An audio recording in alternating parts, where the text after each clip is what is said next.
Hello mathematicians, puzzlers, and other curious people. We're here with the Math 0325 Test 1 review, specifically question 7 out of it. So it says to think about the headline, 12 people every year in the United States are killed by bee stings. Assuming there are approximately 313.9 million people in the United States, what other ways could this headline be written? And it gives us 4 options to consider. Now, it's possible that more than one of these 4 options works, so let's just look at each of them individually and see what makes sense. So first of all, someone you know may be stung by a bee. Well, that's true, but it leaves out a lot of information, and it doesn't put anything in that could be an equivalent form to it. And we're not even talking really about the exact same topic because because the original says killed by bee stings, and then the other is just stung by a bee. Now, it's possible that these two facts could go into the same article sometime, but it's really not a rewrite of the same headline. So I'm going to say that's not an option. Okay, the chances of being killed by bees in the United States are 3.9% is the next option. Well, let's see if it's about 3.9%. So I'm going to make a little more scratch room.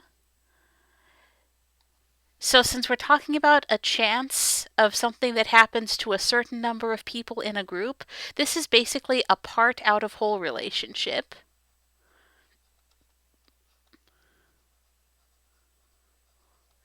where the part is those people who are killed by bee stings,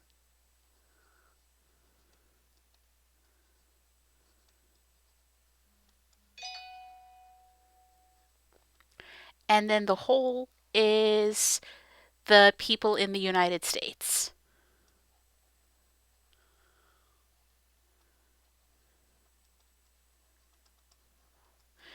Okay, so this says that 12 people every year were killed by bee stings, and then that's out of 313.9 million people. So 313 million people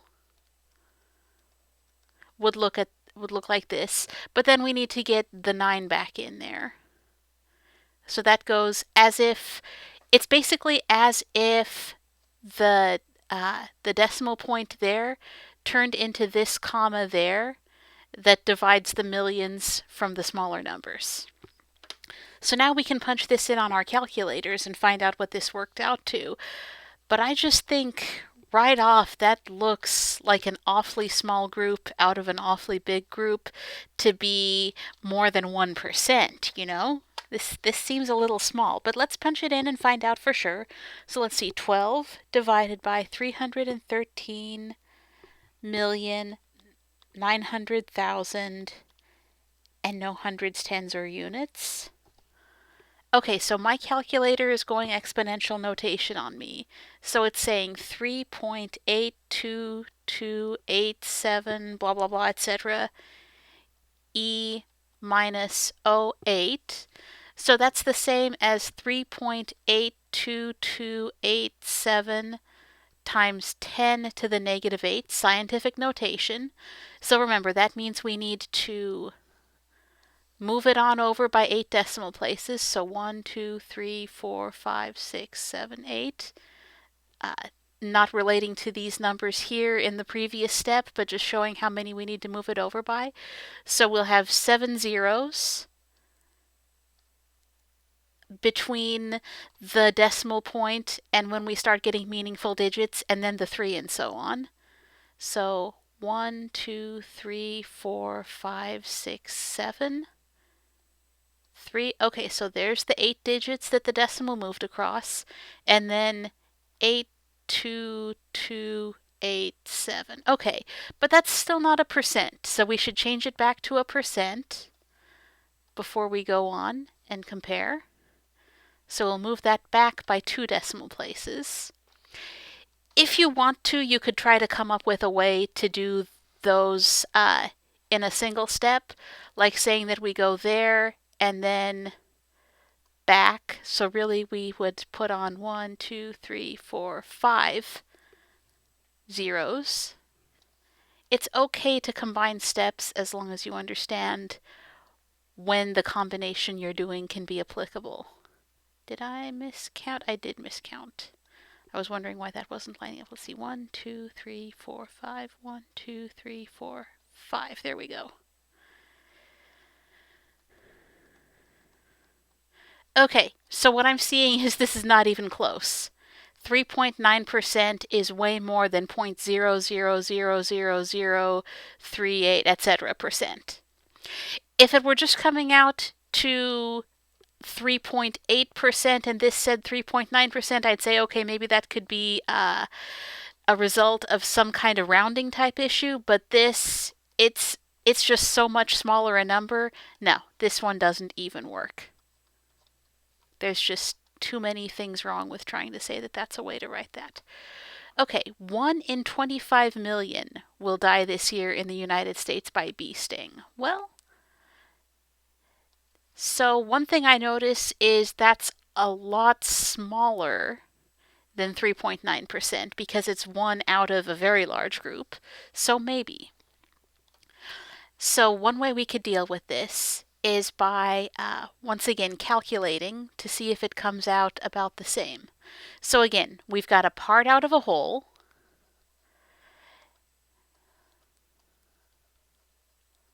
And you can tell which is the part and which is the whole by where it says in. So 1 in 25 million.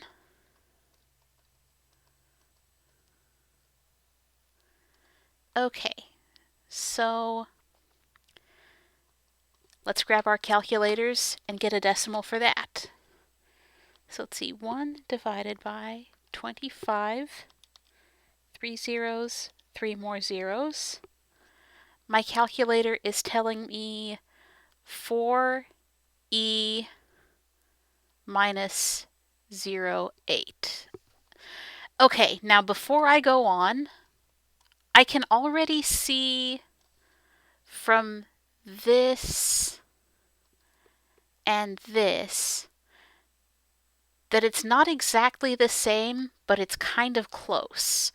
So if we take this as an estimate, because it said approximately right here, then maybe we could find that this ends up being a promising version of the sentence. So let's rewrite this back out, and we can even try that that trick of well, after we rewrite that in proper scientific notation instead of the calculator's improvised version of it. So where's that decimal point? Well, since it's not actually stated, we understand that as being right there where it should be for scientific notation. And then we can say, okay, 1, 2, 3, 4, 5, 6, 7, 8, but then back 2 to make a percent. So that'll be 1, 2, 3, 4, 5 zeros. And then pick up the 4. And that's the percent because we already went back by the 2 decimal places. Now it's important to notice that if we that it kind of doubled back on itself because we had a negative exponent here. If we had a positive exponent, it would still move to the right in turning it into a percent, so it would actually make the number even bigger, or even longer, you might say. But that's not the situation we have here. And that's not something you would usually expect to see in a number out of large group type situation. So here's what I see. I see that this is kind of similar. So this does look close to 0.00038, and let's just round it to that percent. To show how similar these are, we can even put a trailing 0 on this.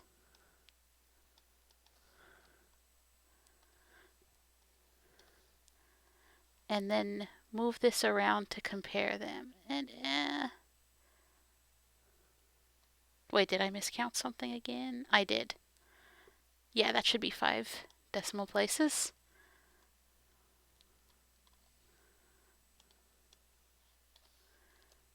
See, always check your work. This is why it's super important to check your work, because it's super easy to misplace a decimal point. So we could definitely round 38 to 40 for problem solving purposes. So I'm going to say that this one is promising. So I'm going to give it a little circle there. Now we had one more option.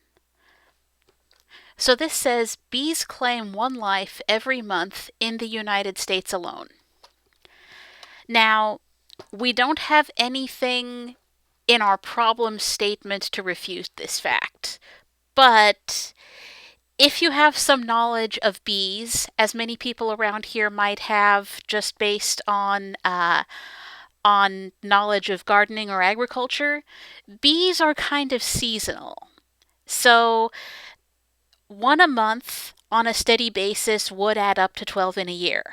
But it doesn't work both ways. 12 in a year isn't automatically 1 every month. It could be more than 1 in some months and less than 1 in other months, like more than 1 in spring and summer months, but then maybe not any at all in, say, November, December, January, months like that when the bees just aren't out. So it's not that this one is not possible, but I don't consider it plausible. So I don't think this is a correct answer. So I would go with this answer right here for my choice. Now, if this were worded differently, if they said 1 life every month on average, meaning they were averaging out those monthly numbers of deaths from bee stings across a year, and it worked out to a rate of 1 life per month, then I would say that this could also be a right answer. But the fact is, it doesn't have this phrase in the choice, so I wouldn't select that option without that phrase referring to it being on an average basis in there.